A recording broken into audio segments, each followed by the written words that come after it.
Assalamualaikum warahmatullahi wabarakatuh. Bismillahirrahmanirrahim. Alhamdulillahi rabbil alamin. Wa afdhalus salati wa atammu taslimi ala sayyidina Muhammadin wa ala alihi wa sahbihi ajmain. Rabbi shrah li sadri wa yassir li amri wa hlul 'uqdatam min lisani yafqahu qawli. Subhanaka la ilma lana illa ma 'allamtana innaka antal alimul hakim. Allahumma akhrijna min zulumatil wahmi wa akrimna binuril fahmi waftah alaina bima'rifatil ilmi wa sahhil akhlaqana bil hilm waj'alna mimman yastami'una al-qawla fayattabi'una ahsanah. Allahumma ati nufusana taqwaha wa zakkiha anta khairu man zakkaha anta waliyuha wa maulaha.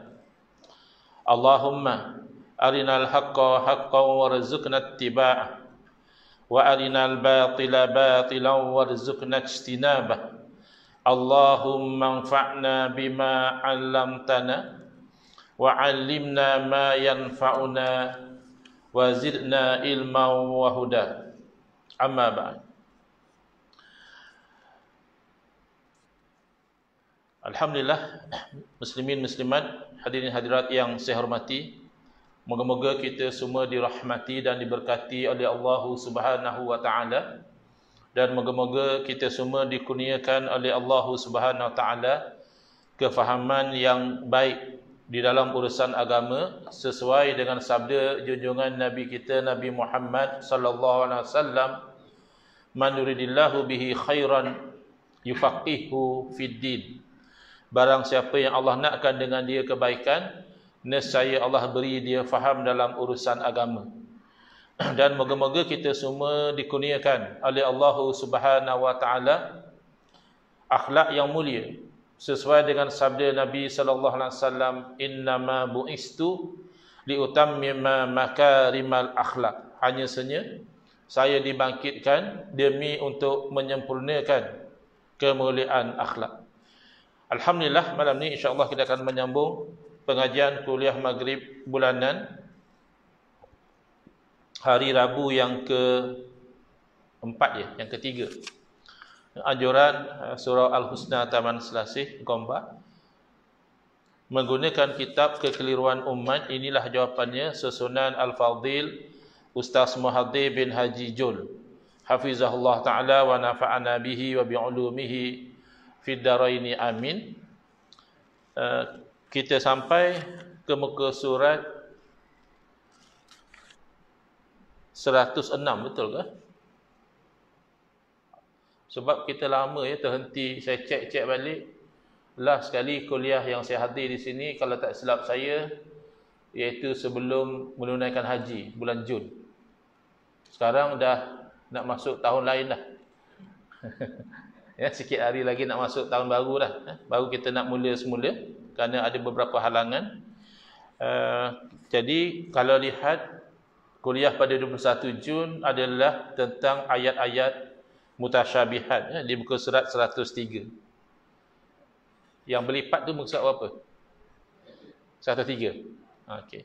Jadi tak apalah, kita refresh balik secara ringkas walaupun kita dah cover 103 ke atas itu, iaitu dalam berinteraksi dengan ayat-ayat muhkamat dan mutasyabihat, ada umat Islam yang istiqamah di atas akidah yang sebenar, dan ada segelintir yang tergelincir kepada akidah yang bid'ah. Jadi itu sebab dimasukkan oleh Ustaz Mahathir tajuk ini dalam kitab Kekeliruan Umat ini. Memang ini salah satu perkara yang dari dahulu yang menimbulkan kekeliruan dalam fikiran sebahagian umat Islam, iaitu bagaimana cara kita berinteraksi dengan ayat muhkamat dan juga ayat yang mutasyabihat. Baik, istilah muhkamat dan istilah mutasyabihat ini adalah istilah yang dalam Quran sendiri disebutkan. Kerana ada setengah istilah tu dalam Al-Quran dan hadis tak ada. Ya, ulama yang datangkan istilah itu untuk menerangkan sesuatu yang ada dalam Quran dan hadis. Ya. Contoh istilah tasawuf. Ya, tasawuf tu, kalau kita cari perkataan tasawuf sebagaimana yang dipelajari sekarang, tak jumpa istilah tu dalam Quran dan hadis. Tetapi isinya tu adalah isi tentang kita itu perlu membersihkan hati, perlu ikhlas, tidak boleh hasad dengki, tak boleh takabur, ya. Isi ilmu tasawuf ada, istilah tidak ada. Tetapi dalam kes muhkamat dan mutasyabihat, bukan sahaja isi perbincangan itu ada, istilah itu pun didatangkan dalam Al-Quran sendiri, iaitu dalam ayat 7, ya, surah Ali Imran. Tuan-tuan yang ada aplikasi Al-Quran dalam handphone atau dalam gadget, mungkin boleh buka aplikasi Al-Quran, pergi ke ayat 7 surah Ali Imran. Tolong cek, takut saya tersalah baca, tersalah baris. Baik, dalam ayat itulah Allah menyebutkan dua istilah ini, ya, muhkamat dan juga mutasyabihat. Huwallazi anzala 'alaikal kitaba minhu ayatun muhkamat. Dialah Allah Ta'ala yang menurunkan kepada kamu Alkitab, yakni Al-Quran. Minhu, maknanya sebahagian daripada Al-Quran itu ayatun muhkamat, merupakan ayat-ayat yang muhkamat, yakni ayat yang tetap, pasti, jelas, maksudnya tidak ada keraguan. Hunna umul kitab.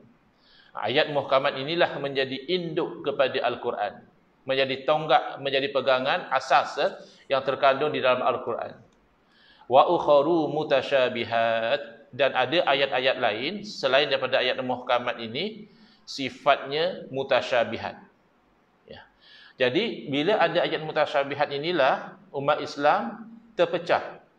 Ada yang jadi bengkok pergi kepada kesesatan, ada yang istiqamah di atas jalan kebenaran. Yang ini kita nak pastikan supaya kita tidak pergi kepada yang bengkok tadi, kita istiqamah di atas akidah yang sebenar. Ya. Wa ukharu mutasyabihat, terus Allah cerita yang bengkok dulu, yang menyeleweng dahulu dalam berinteraksi dengan ayat mutasyabihat. Allah berfirman, fa ammal ladzina fi qulubihim zaighun fayattabi'una ma tasyabaha min. Adapun orang-orang yang dalam hati-hati mereka ini ada zaigh, ada bengkok, yakni cenderung nak jadi sesat, apa yang dia buat, dia akan ikut yang sama-sama tadi. Kenapa dia ikut yang sama-sama? Sedangkan yang muhkamat ada, yang jelas ada. Ibtira al-fitnati wa ibtira ta'wili. Kerana dia nak cari fitnah, yakni pergaduhan, perbalahan, persengketaan, polemik. Dan dia nak cari juga satu makna bagi ayat yang mutasyabihat itu. Wa ma ya'lamu ta'wilahu illallah. Padahal tidak ada yang tahu makna ayat mutasyabihat kecuali Allah. Jadi daripada inilah, difahami daripada ayat inilah, maka ini cara pertama yang dipegang oleh ahli sunnah wal jamaah dalam berinteraksi dengan ayat-ayat yang mutasyabihat, ayat-ayat yang ada kesamaran dari segi maknanya itu, iaitu menyerahkan maknanya kepada Allah. Dalam perkataan sebahagian ulama, dia kata wallahu a'lamu bimuradihi. Allah yang lebih tahu apa yang dikehendaki dengan ayat tadi. Makna sebenar tu Allah lebih tahu. Ataupun misalnya ayat istiwa, ya. Ar-Rahmanu 'alal arsy istawa. Ini salah satu ayat yang mutasyabihat. Kerana istawa itu adalah perkataan kalimah bahasa Arab dipanggil kalimah mushtarakah. Perkataan yang dikongsi makna. Kalau satu perkataan hanya ada satu makna, jelas. Tapi bila satu perkataan ada lebih dari satu makna, di situ ada kekaburan daripada sudut makna yang mana satukah yang dikehendaki di dalam ayat itu. Kita jangan katakan banyak sangat, ya. Ada dua makna pun sudah cukup. Sebagai contoh, tapi ini bukan soal akidah lah. Ini soal fiqh. Dalam masalah iddah, perempuan yang diceraikan oleh suami, ayat itu mengandungi perkataan yang muhkam, yang jelas, maka tidak ada khilaf, dan mengandungi perkataan yang tidak muhkam, yang mushtarak, yang ada lebih pada satu makna, lalu berlaku khilaf. Ayat Al-Quran tentang iddah perempuan yang dicerai oleh suami, wal mutallaqatu yatarabbasna bi anfusihinna thalathata quru. Orang-orang perempuan yang diceraikan oleh suami mereka, hendaklah mereka beriddah selama 3 quru. Jadi contohnya kalimah salasata, maknanya jelas, iaitu 3. Salasah dia tidak ada makna lain, dia bermakna 3. Maka jelas itu muhkam, tidak ada ragu-ragu bahawa salasah di situ bermakna 3. Maka semua ulama berfatwa iddah perempuan yang diceraikan oleh suami adalah 3 quru. Perempuan yang merdeka, yang bukan hamba sahaya, iddahnya 3 kali quru. Tidak ada khilaf. Tidak ada ulama kata 2, ada ulama kata 4, tak ada. Semua kata 3. Kerana salasah memang makna dia 3. Tetapi kalimah quru, dia plural, jamak kepada qur'un. Qur'un ini adalah kalimah mustarakah, perkataan yang dikongsi makna. Dalam kes ini oleh 2 makna saja. Oleh 2 makna. Satu makna qur'un adalah haid. Orang Arab panggil haid itu sebagai quru. Dan satu lagi makna quru adalah suci daripada haid. Makna period itu sendiri dipanggil quru. Dalam keadaan antara period tu dia suci, tak datang haid, juga dipanggil quru. Maka bila ada 2 makna, kalimah mustarakah, terus di situ ada keraguan daripada 2 makna ni, yang mana satu yang dimaksudkan dalam ayat tu. Adakah bermaksud 3 kali haid habis iddah, ataupun bermaksud 3 kali suci? Ada beza, Kalau 3 kali haid dia pendek sikit. Kalau 3 kali suci dia lebih panjang. Sebab suci itu dia terletak antara 2 haid. Nak dapat 3 kali suci kena 4 haid. Tapi kalau 3 kali haid, habis haid yang ketiga, selesailah iddah. Kita mungkin tak perasan sangat. Tapi kalau dalam fikih orang yang dah nak kahwin dengan janda hamba Allah tu, betul penting tu. Bila nak habis iddah dia ni? Kan? Dia tak sabar nak kahwin ni. Jadi di situ berlaku khilaf. Ulama dalam mazhab Hanafi memahami quru dengan makna haid. Keluar fatwa 3 kali haid habis iddah. Ulama-ulama dalam mazhab Syafi'i memahami quru dengan makna suci. Maka keluar fatwa 3 kali suci sudah habis iddah. Itu tidak begitu directly relevant dengan isu kita. Cuma nak beritahunya, bila satu perkataan tu ada lebih pada satu makna, maka biasanya akan datang keraguan. Mana satu daripada makna itu yang dikehendaki. Dalam kes istiwa, Ar-Rahmanu 'alal 'arsy istawa. Istawa ini adalah kalimah mustarakah, perkataan bahasa Arab yang maknanya banyak. Berapa banyak? 2, 3, 4, dalam sekitar 14 hingga 15 makna. Istawa ni ada sekitar 14 hingga 15 makna. Maka di situ ada keraguan.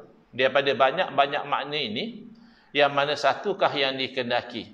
Ada istawa dengan makna duduk, ada istawa dengan makna menetap, ada istawa dengan makna seimbang, ada istawa dengan makna matang, ada istawa dengan makna menjaga, ada istawa dengan makna menggagahi, ada istawa dengan makna menguasai, dan lain-lain makna.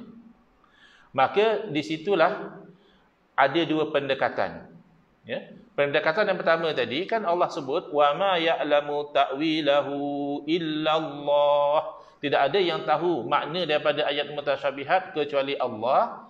Maka kita serah kepada Allah makna yang sebenar dengan penuh keyakinan bahawa makna itu mestilah makna yang layak dengan keagungan, kesempurnaan, kesucian Allah Ta'ala. Tak mungkin membawa makna yang bercanggah dengan ayat muhkamat. Itu pendekatan yang pertama. Pendekatan yang kedua, dia bertitik tolak daripada khilaf. Wakaf berhenti di mana tu? Adakah kita berhenti pada kalimah Allah tadi, wa ma ya'lamu ta'wilahu illallah, atau sebenarnya bukan berhenti di situ, berhenti di depan lagi, wa ma ya'lamu ta'wilahu illallahu warrasikhuna fil ilm. Tidak ada yang tahu makna daripada ayat mutasyabihat kecuali Allah dan orang-orang yang rasikhun. Orang-orang yang mendalam ilmunya pun tahu juga makna ayat mutasyabihat. Jadi kalau orang yang berpandangan bahawa wakaf bukan pada kalimah Allah, Maka selain daripada Allah tahu makna ayat mutasyabihat, Allah juga kurniakan pengetahuan itu kepada orang-orang yang rasikh, yang mendalam ilmu dia. Maka kita boleh terima apa yang difahami oleh para alim ulama yang rasikhuna fil ilmi, kerana mereka juga tahu makna daripada ayat mutasyabihat. Jadi ada dua pendekatan. Satu, serah bulat-bulat kepada Allah Ta'ala, ya, dengan penuh keyakinan pastilah makna yang layak dengan Allah. Makna apa? Wallahu a'lam. Yang itulah dia katakan wallahu a'lamu bimuradihi. Allah yang lebih tahu makna sebenarnya. Ataupun yang kedua, iaitu orang-orang yang mendalam ilmunya juga tahu makna daripada ayat mutasyabihat, maka diterima di situ makna yang tidak bercanggah dengan ayat yang muhkamat. Kerana yaquluna amanna bihi, orang yang rasikhuna fi ilmi, mereka berpegang, mereka berpendirian kami beriman dengannya. Tidak boleh menolak ayat mutasyabihat kerana kullun min indi rabbina. Setiap satu pun, sama ada ia ayat yang muhkamat mahupun ayat yang mutasyabihat, min indi rabbina, daripada Allah. Jadi tak boleh tolak salah satu. Tolak ayat muhkamat, pegang mutasyabihat saja, tak boleh. Pegang yang muhkamat, tolak yang mutasyabihat, tak boleh. Ya? Dua-dua tu kita kena terima, kerana kedua-duanya daripada Allah Ta'ala. Tetapi jangan sekali-kali difahami ayat mutasyabihat itu dengan makna yang membatalkan ayat muhkamat. Jadi seolah-olahnya kita hanya terima satu. Yang mutasyabihat kita terima, yang muhkamat kita tolak. Itu satu pertimbangan. Ya. Pertimbangan yang kedua, daripada sudut qat'i ataupun zanni. Qat'i makna pasti, zanni makna ada keraguan. Al-Quran qat'i yusubut. Al-Quran itu qat'i, pasti daripada sudut ianya sabit, ianya memang daripada Nabi SAW, tidak ada keraguan. Tetapi Al-Quran juga boleh jadi qat'i ad-dilalah dan juga zanni ad-dilalah. Dia ada dua sudut. Ya. Satu subut, pertanyaannya ini daripada Nabi SAW atau bukan? Yang zanni ada keraguan. Adakah ini daripada Nabi atau bukan daripada Nabi? Ya. Itu berlaku pada hadis ahad. Tapi kalau Al-Quran tidak. Al-Quran ni riwayatnya mutawatir. Maka Al-Quran confirm pasti daripada Nabi SAW. Akan tetapi, ini lafaz dalam Al-Quran, makna apa? Di situ terbahagi dua. Ada Al-Quran yang qat'i, yakni dilalah, pasti itulah maknanya, tidak ada makna lain. Tapi Al-Quran juga ada yang zanni ad-dilalah. Dari segi menunjukkan kepada makna itu ada keraguan. Macam contoh kuruk tadilah. Kuruk tadi zanni ad-dilalah. Tak pasti. Ada kemungkinan suci, ada kemungkinan haid, akhirnya khilaf ulama dalam memahami. Maka dalam membincangkan lafaz menunjukkan kepada makna, maka secara umumnya ulama membahagi kepada dua. Ada lafaz yang menunjukkan kepada makna secara jelas, dan ada lafaz yang menunjuk kepada makna secara yang tidak jelas. Yang menunjukkan kepada makna secara jelas ada 4 level. Dan yang menunjukkan kepada makna secara tidak jelas juga ada 4 level. Yang jelas namanya az-zahir. Lebih jelas daripada az-zahir namanya an-nas. Kenapa susah-susah bahagi macam itu? Bukan susah-susah. Dia ada signifikan dia. Kerana kalau nampak seolah-olah yang zahir bercanggah dengan yang nas, didahulukan yang nas. Kerana yang nas itu lebih jelas daripada yang zahir. Itu dia punya practical signifikan dia, iaitu bila berlaku seolah-olah ada percanggahan, yang ini lebih jelas, maka yang ini dia dahulukan. Lebih jelas daripada an-nas adalah al-mufassar, ya. Dan yang paling jelas daripada lafaz-lafaz yang jelas namanya al-muhkam. Jadi al-muhkam ni level kejelasan dia itu nombor 1. Baik, bila pergi kepada lafaz yang tidak jelas, lafaz yang ada kekaburan dari segi maknanya, yang tak jelas itu dipanggil khafi. Yang lebih tak jelas daripada khafi namanya muskil. Yang lebih kabur lagi daripada muskil namanya mujmal. Yang paling tak jelas sekali maknanya itu namanya mutasyabih. Ya, jadi muhkam duduk level paling atas sekali, yang paling jelas sekali. Mutasyabih duduk level paling bawah sekali, yang paling tidak jelas sekali. Maka dalam bab akidah, para alim ulama ahli sunnati wal jamaah tidak menjadikan ayat mutasyabihat sebagai dalil. Tidak dijadikan dalil dalam akidah. Kenapa? Kerana akidah mesti yakin. Akidah tak boleh agak-agak. Dalam amalan masih diterima berat sangkaan. Contoh kita sembahyang di Gombak sini, wajib kita menghadap kiblat. Syarat sah sembahyang menghadap kiblat. Tapi standard kita yakin kita menghadap kiblat sebenarnya tak sampai yakin. Sebab kita duduk jauh kot. Kalau lari satu jari pun lari. Ya. Lainlah kalau kita sembahyang depan Kaabah. Ya, ingat masa pergi haji baru ni pun kelakar juga kadang-kadang manusia ni kita terbiasa dengan yang dah biasa. Jadi kebetulan yang kami punya travel ni, alhamdulillah, di Mekah tu dia ambil hotel betul-betul depan Masjidil Haram. Jadi ada sebahagian daripada bilik yang kami dapat tu, tengok di tingkap nampak Kaabah. Jadi salah satu bilik tu mereka buat macam, mereka sewa, jadi mereka buat macam kalau ada kita buat tazkirah ke, buat program sama-sama ke, makan buka puasa sama-sama ke, dia buat kat bilik tu.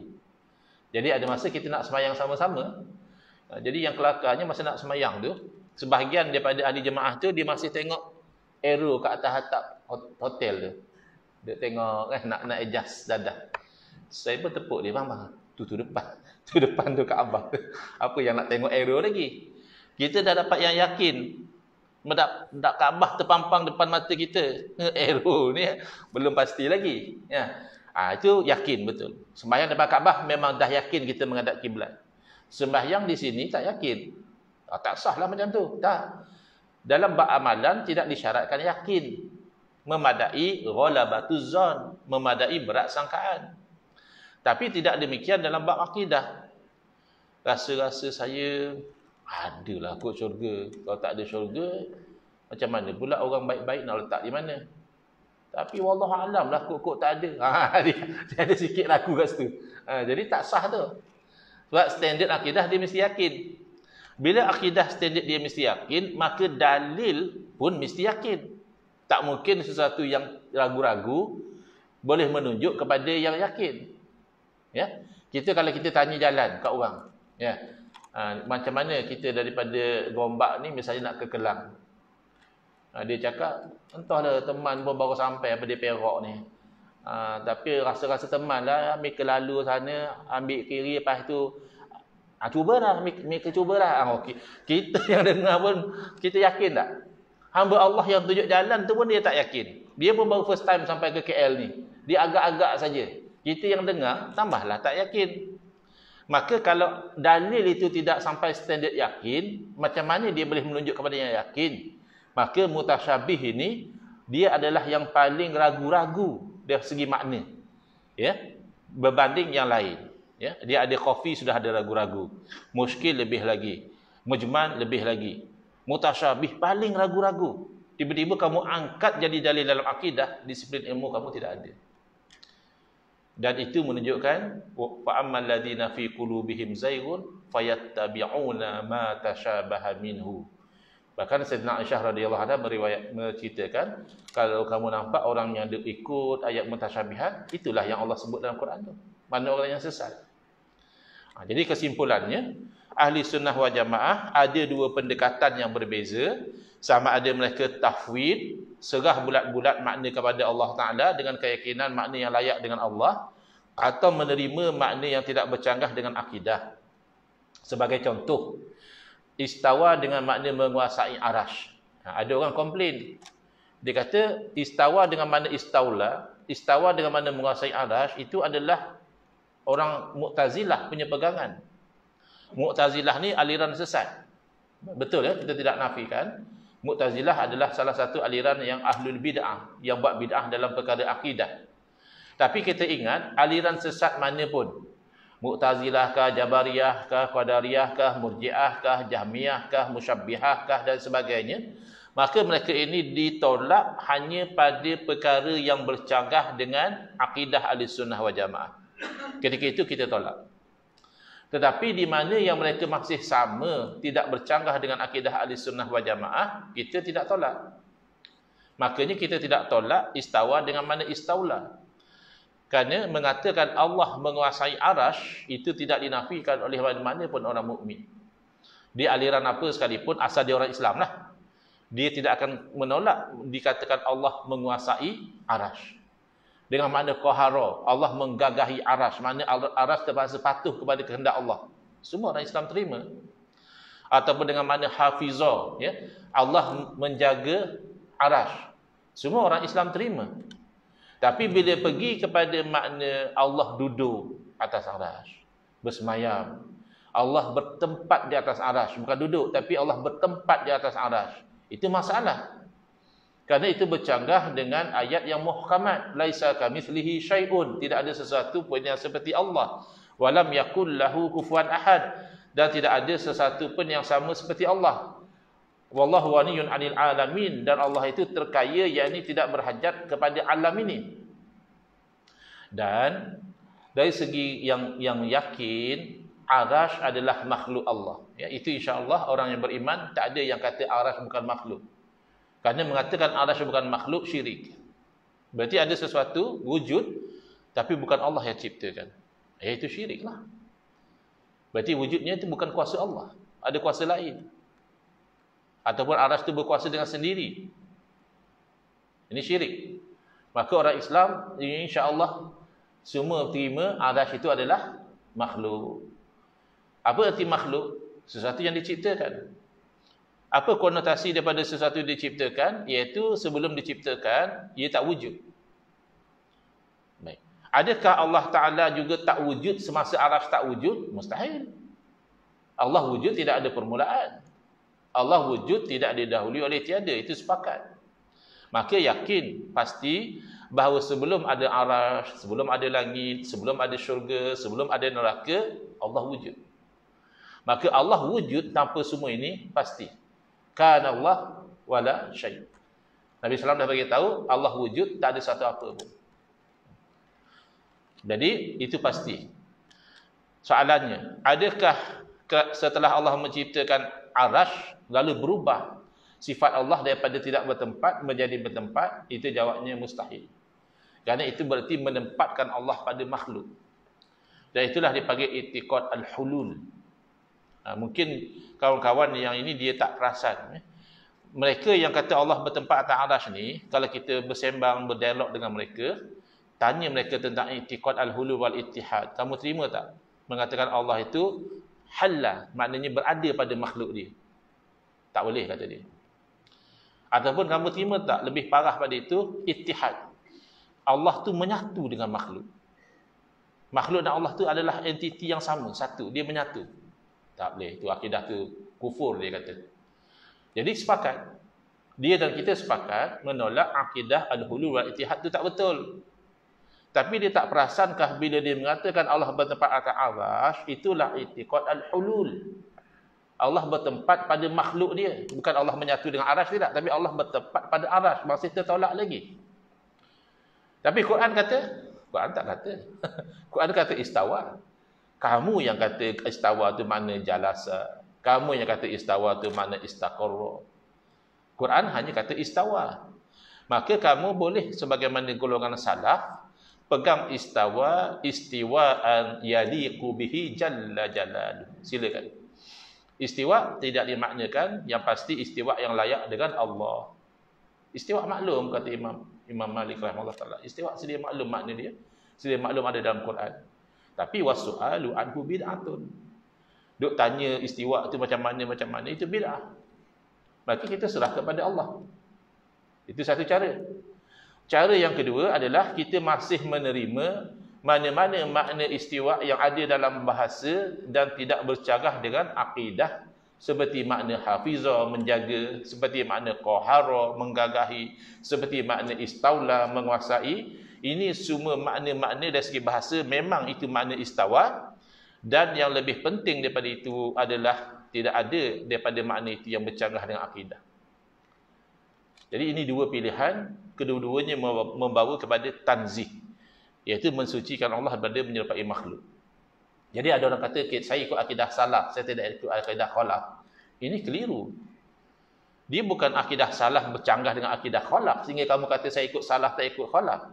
Dia adalah akidah ahli sunnati wal jamaah, salafan wa khalafa. Salaf dan khalafnya ahli sunnah wal jamaah berbeza dengan akidah ahli bid'ati wal dalal, salafan wa khalafa. Zaman salaf juga ada orang yang sesat. Musailamah itu zaman salaf, tapi itu nabi palsu, sesat, kafir. Padahal dia hidup zaman salaf, zaman sahabat, tapi bukan salaf soleh. Jadi jangan dikatakan, saya salaf, saya tidak ikut khalaf. Setiap salaf ada khalaf dia. Setiap khalaf mengambil daripada salaf, tapi pastikan salaf yang mana. Jangan ambil daripada salaf yang ahlul bid'ah. Pastikan ambil daripada salaf yang ahli sunnati wal jamaah. Baik, jadi ini kesimpulan awal tentang berinteraksi dengan ayat muhkamat dan mutasyabihat. Ahli sunnah wal jamaah menerima kedua-duanya, muhkamat dan mutasyabihat, tapi sekali-kali tidak akan memaknakan ayat yang mutasyabihat dengan makna yang membatalkan ayat yang muhkamat. Itu dia punya kayu ukur dia. Ada orang ingat ahli sunnah wal jamaah tolak ayat mutasyabihat. Saya pernah ditanya oleh satu orang, dia kata, adakah saya jadi kafir Ustaz kalau saya menetapkan istiwa bagi Allah? Saya pun terkejut dengan soalan dia. Saya kata, terbalik tuan. Kalau Tuhan menafikan istiwa tu yang Tuhan boleh jadi kafir. Kenapa pula Tuhan menetapkan istiwa tu Tuhan jadi kafir? Rupanya dalam otak dia, dia menyangkakan kita ahli sunnah wal jamaah Asy'ariyah Maturidiyah ni tolak istiwa. Yang bagus Wahabi ya. Wahabi bagus. Wahabi dia terima. Quran kata istiwa, dia terima. Tidak. Kedua-dua ahli sunnah wal jamaah dan Wahabi dua-dua terima istiwa. Bezanya Wahabi cenderung kepada memaknakan dengan makna zahir. Dengan makna Allah tu berada di arasy. Kita menerima istiwa, tapi kita menolak makna-makna yang bercanggah dengan ayat muhkamat. Itu beza dia. Tak ada Wahabi tolak mutasyabihat atau Asy'ariyah tolak mutasyabihat, tidak ada. Dua-dua menerima mutasyabihat, berbeza hanya pada cara berinteraksi. So kita nak pastikan cara berinteraksi kita itu tidak membawa kepada tashbih. Kerana itu akidah yang menyeleweng. Baik. Jadi ada dakwaan. Saya ikut salaf Ustaz. Saya tak mahu takwil. Tidak betul. Dakwaan ini palsu ya. Salaf takwil. Sama ada dia takwil secara ijmali atau dia takwil secara tafsili, tapi memang takwil.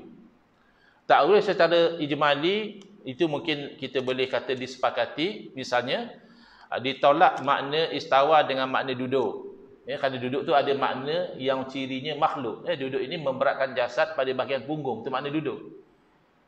Tapi diserahkan kepada Allah makna sebenar. Itu maknanya takwil tapi ijmali. Takwil umum macam tu je. Makna yang tak layak dinafikan, makna yang layak serah pada Allah. Ataupun takwil tafsili, takwil secara terperinci, ditolak makna yang tidak layak dan diterima makna yang layak. Yang ditolak makna duduk, menetap, dan terima makna menguasai, menggagahi, menjaga. Itu takwil tafsili. Maka salaf melakukan kedua-dua. Dalam isu-isu, salaf ambil takwil ijmali. Dalam isu-isu tertentu, salaf ambil takwil tafsili. Jadi tak betul kalau pukul borong, pukul rata, salaf tak takwil, itu tak tepat.